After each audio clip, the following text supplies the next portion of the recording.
బోడే ప్రసాద్ గారు అనేటువంటి ఒక వ్యక్తి ఏ వ్యక్తికి అపాయం జరిగినా పార్టీలకు అతీతంగా 5 నిమిషాల్లో వాళ్ళ ముందు వాలిపోయి వాళ్ళకి విద్యా వైద్యం అందించేటువంటి ఒక గొప్ప మనసున్నటువంటి వ్యక్తి బోడే ప్రసాద్ గారు.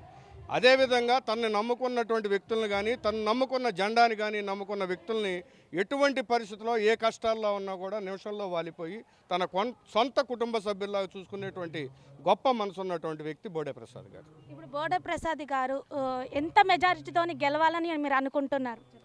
ఇప్పుడు మెజార్టీల గురించి కాదు, కానీ బోడే ప్రసాద్ గారు అనేటువంటి వ్యక్తి పెనమలూరు నియోజకవర్గానికి శాసనసభ్యుడు కాకపోతే, అంతకుముందు ఆయన 5 ఏళ్ళు శాసనసభ్యుడిగా ఉన్నప్పుడుగా కానీ ఈ 5 ఏళ్లలో శాసనసభ్యుడిగా లేకపోయినప్పుడు కోల్పోయినటువంటిది ఏంటో ఇక్కడ పెనమలూరు నియోజకవర్గంలో ప్రతి ఒక్క కార్యకర్తకి ప్రతి ఒక్క ప్రజలకి తెలుసు.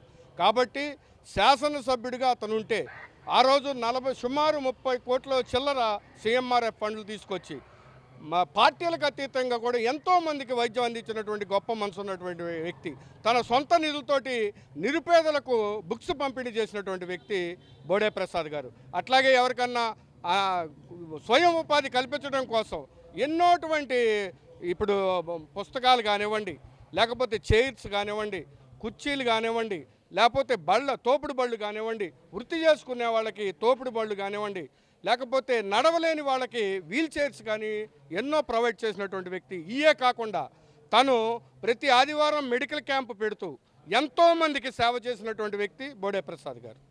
ఇప్పుడు బోడే ప్రసాద్ గారు ఇప్పుడు దేవతలను సంహరించినట్టు ఇప్పుడు ఒక రాక్షసుని సంహరించాలంటే ఇప్పుడు అతని వైఎస్ జగన్ మీద గెలవాలంటే ఇప్పుడు ప్రతిపక్ష నాయకులు కూడా ఇప్పుడు ఉన్నారు, వాళ్ళని కూడా ఎలా ఎదిరించాలన్నది గురించి చెప్పండి సార్. అసలు ఇక్కడ బోడే ప్రసాద్ గారు ఒక క్యాండిడేట్ మాత్రమేనండి. ఇక్కడ ఎవరు వచ్చినా, ఇక్కడ ఉన్నటువంటి కార్యకర్తలు జగన్మోహన్ రెడ్డి వచ్చినా కూడా ఓడించడానికి కంకణబద్దులై ఉన్నారు. కాబట్టి బోడే ప్రసాద్ గారు అనే ఆయన ఒక చైర్లో కూర్చోవటం మాటికే. ఇక్కడ ఆయన గెలుపు అనేది నల్లేరు మీద నడక. ప్రతి ఒక్క కార్యకర్త కూడా తన కుటుంబ సభ్యులాగా భుజాన్ని వేసుకొని అతని గెలుపుకి తీవ్రమైనటువంటి కృషి చేస్తూ ఉన్నారు. చివరికి మీరు టీడీపీ నుంచి ఇప్పుడు యువకులకి ఇప్పుడు ప్రతి ఒక్కరు ఓటేసే వాళ్ళకి ఏమని మీరు సందేశం ఇవ్వాలనుకుంటున్నారు? మీరు దయచేసి ఆలోచన చేయండి. జోగి రమేష్ అనే అతను మైలవరంలో ఓడిపోయిన తర్వాత అతను చేసినటువంటి అరాచకాలు, అదేవిధంగా అతను పెడను పంపించిన తర్వాత అతను చేసినటువంటి అరాచకాలు, బోడే ప్రసాద్ గారు శాసనసభ్యుడిగా ఉన్నప్పుడు కానివ్వండి, లేనప్పుడు కానివ్వండి, అనుక్షణం కూడా ప్రజల మధ్య తిరుగుతూ ఏ ఒక్క నింద లేకుండా ప్రతి ఒక్కరికి అందుబాటులో ఉంటూ తన కుటుంబాన్ని కూడా పక్కన పెట్టి తెలుగుదేశం పార్టీ కుటుంబమే తన కుటుంబం అనే విధంగా ఈరోజు నియోజకవర్గంలో నడుస్తూ ఉన్నారు. కాబట్టే ఇంత పెద్ద ఎత్తున ఆదరణ వస్తూ ఉంది. ప్రతి ఒక్క కార్యకర్త కూడా ఆయన వెనక అడుగులో అడుగు వేసి నడుస్తూ ఉన్నారు.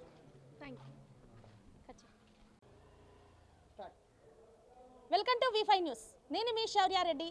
ఈరోజు విజయవాడలో హోరాహోరీగా ఉంది. ఏంటంటే ప్రజల అభ్యర్థులు, ప్రజల పార్టీలు ఏ పార్టీ గెలుస్తుంది, ఏ పార్టీ ఓడుతుంది అన్నది సందిగ్ధంలో పడింది. ఏంటంటే ఇప్పుడు మన దగ్గర ఉన్నారు, మహిళ ఉంది, ఆమెను అడిగి మనం తెలుసుకుందాము. నమస్తే అమ్మా. నమస్తే. మీ పేరేంటి? నా పేరు లక్ష్మీ దండమూడి. ఈరోజు తెలుగుదేశం పార్టీ గెలుస్తుందా అంటే చాలా వరకు ఓడుతుందని అంటున్నారు. దాని గురించి మీ అభిప్రాయం ఏంటి? 99% తెలుగుదేశం పార్టీ విన్ అవుతుందండి. చంద్రబాబు నాయుడు గారు సీఎం అవుతారు. అత్యధిక మెజార్టీతోటి కుప్పంలో బాబు గారు గెలుస్తారండి. ఇప్పుడు చంద్రబాబు గారే ఎందుకు గెలుస్తారు అని మీరు అడగొచ్చు. దానికి రీజన్ అండి, ఆయన పెట్టిన సంక్షేమ పథకాలు అనేవి చాలా ప్రజల్లో దూసుకుపోయినాయండి. ఈ జగన్మోహన్ రెడ్డి అనే అతను ఒక్క ఛాన్స్ ఇవ్వండి అనే అధికారంలోకి వచ్చండి, తను ఫస్ట్ ప్రజావేదిక కూల్చేశాడండి. మనం ఎవరైనా సరే ఒక మంచి పని చేసేటప్పుడు ఒక సత్యనారాయణ స్వామి వ్రతం, హిందూ అయితే ముస్లిం అయితే దర్గాకి వెళ్ళి పూజలు చేసుకున్నాం, క్రిస్టియన్ అయితే ప్రార్థన చేసుకున్నాం, వాళ్ళు చేస్తారు. అలా మంచి పని చేయకుండా కూల్చివేశాడండి. అక్కడే అతని పతనం ఆరంభమైంది. మరి నవరత్నాలు ఇస్తానండి. ఫస్ట్ ఆఫ్ ఆల్ ఒక శాండ్, ఇసుక దాచుకో. చంద్రబాబు గారి ప్రభుత్వం పరిపాలన 2014లో నవ్యాంధ్రప్రదేశ్గా ఉన్నప్పుడు ఆయన రాజధానికి అమరావతిగా ప్రకటించి ఇసుకని 1400, 1200 ట్రాక్టర్కి అలా ఇచ్చారండి. ఈ జగన్మోహన్ రెడ్డి వచ్చినాకండి ఇసుక మీద ప్రభావం చూపించేసరికి కామన్ మ్యాన్ ఎంత డేలా పడిపోయాడంటే అండి, అంత డేలా పడిపోయి ఒక ఇసుక మీద ఎన్ని ఉంటాయండి. ఒక బిల్డింగ్ కట్టాలి అంటే ఫస్ట్ ఇసుక కావాలి, దానికి construction iron, cement, concrete, plumbing, electrical, plumber, tiles, ఇంతమంది ఉపాధి కోల్పోయారు. అంతమంది ఉపాధి కోల్పోయారు. ఆ ఉపాధి కోల్పోవడం వలన కామన్ మ్యాను చాలా దెబ్బతిన్నాడండి. ఆర్థికంగా వాళ్ళకి ఇంట్లో కుటుంబం పరిస్థితి జరగని పరిస్థితి అండి. సరే, తల్లికి అమ్మ ఒడి అనండి, ఎంతమంది పిల్లలు ఉంటే అంతమందికి ఇస్తానన్నాడు ఆ నవరత్నాల్లో, అది ఇవ్వలేదండి. 15,000 అన్నాడు, 14,000 చేశాడు, 14,000 అన్నాడు, 13,000 చేశాడు. మరి ఇలాంటి అతను చెప్పిన ఏమీ చేయలేదండి. చేయకపోగా మళ్ళీ ఇప్పుడు 3 రాజధానులు అన్నాడు, 5 ఏళ్లలో ఒక రాజధాని కూడా ఏర్పాటు చేయలేదు. అంత విధ్వంసం సృష్టించేశాడండి. వైజాగ్ పరిపాలన అని అక్కడ తను స్థానం ఏర్పరచుకున్నాడండి. భార్య జమీందారీ ప్యాలెస్ కావాలి అని చెప్తే ఆ ప్యాలెస్ని అక్కడ కట్టి గిఫ్ట్గా భార్యకి ఇవ్వడం అండి. మరి బాబాయ్ ఇప్పుడు ఆయన ఒక సీఎం పదవిలో అండి, సొంత బాబాయ్ చనిపోతే ఆయన కేసు ఎందుకు బయటికి తేడండి? 5 ఏళ్ళైనా ఆయన కేసు నిందితులు దొరకబట్టుకోలేకపోయాడా? రేపొద్దున మన ఇళ్లలో జరిగితే ఆయన ఏం చేయగలుగుతాడండి?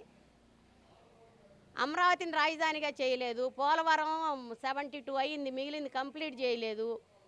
మరి ఫోరెన్సిక్ ల్యాబ్ అనండి అమరావతిలో 60% కంప్లీట్ అయిందండి. ఆ ఫోరెన్సిక్ ల్యాబ్ మిగిలిన 40% కంప్లీట్ చేస్తేనండి 1,00,000 ఉద్యోగాలు వస్తాయండి. దావోస్ వెళ్ళి కంపెనీలు తేలేకపోయాడండి, కూతుళ్ళ దగ్గరికి లండన్ వెళ్ళాడండి. దావోస్ వెళ్తే కంపెనీలు రావండి?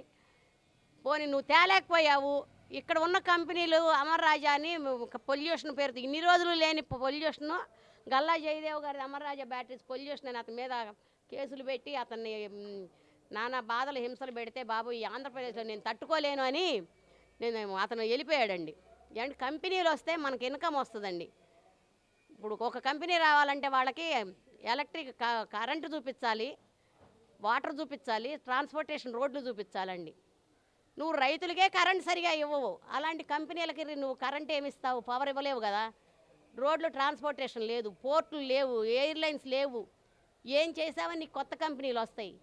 నువ్వు చేతగానాడివి, అసమర్థుడివి, నువ్వు చేయలేని వాడివి అని నీ చెల్లెళ్ళే చెప్తున్నారు. నీ వల్ల కాదు అని. నువ్వు బాబాయ్ కేసు తోడలేదని, అసలు నిందితులు పట్టుకోలేదని నీ బాబాయ్ కూతురు చెప్తుంది. నువ్వు ఎలక్షన్లు వచ్చినప్పుడల్లా ఒకళ్ళు లేపేస్తావు, ఆ భయంతో నీ అమ్మ అమెరికా వెళ్ళిపోయింది. నీకు దెబ్బ తగిలిందన్నా కూడా సింపతి చూపించట్లేదు, ఫోన్ కూడా చేసి మాట్లాడలేదని ఏ సోషల్ మీడియా లాట్లో వస్తున్నాయి. ఇలాంటివన్నీ సామాన్య గృహిణిగా నేనే చెప్పగలిగినప్పుడు చదువుకున్న వివేకవంతులు, విద్యావంతులు వీళ్ళందరూ ఆలోచించండి, చంద్రబాబు గారిని గెలిపించి ఆయనతో పనులు చేయించుకోవాలని చూస్తున్నారండి. అలాంటి వ్యక్తిని చంద్రబాబు గారిని ప్రజలు కావాలని, విద్యావంతులు, మిడిల్ క్లాస్ వాళ్ళు, మధ్యతరగతి వాళ్ళు కూడా మనం అనవసరంగా పోగొట్టుకున్నాము, డెవలప్మెంట్ చేసుకోలేకపోయాము, ఈసారి బాబు గారు వస్తే డెవలప్మెంట్ ఉంటుంది, రాజధాని ఏర్పరచుకున్నాము. ఏమండి 5 సంవత్సరాలు రాజధాని లేని రాష్ట్రంలో ప్రజలు గడిపారండి. రాష్ట్రం ఏదంటే ఏదని చెప్పుకుంటారండి. చదువు లేనాడు మేము గ్రహిస్తున్నాం జగన్మోహన్ రెడ్డి దుష్ట పరిపాలన ఎలా ఉంది అనేది. అనవసరంగా చంద్రబాబు గారిని కేసులు ఉన్నాయి అంటున్నారని 16 నెలలు నన్ను ఉంచారు జైల్లో, నేనేమైనా సరే బాబు గారిని ఉంచాలి కక్షపూరితంగానండి. 53 రోజులు జైల్లో పెట్టాడండి. ఆయన మీద ఒక్క కేసు నిర్ధారించలేకపోయాడు. ఆయన అసలు వద్దండి, రారు, ఆయన అవసరం లేదు. చంద్రబాబు గారే విజయం సాధిస్తారు, ఆయనే సీఎం అవుతారండి.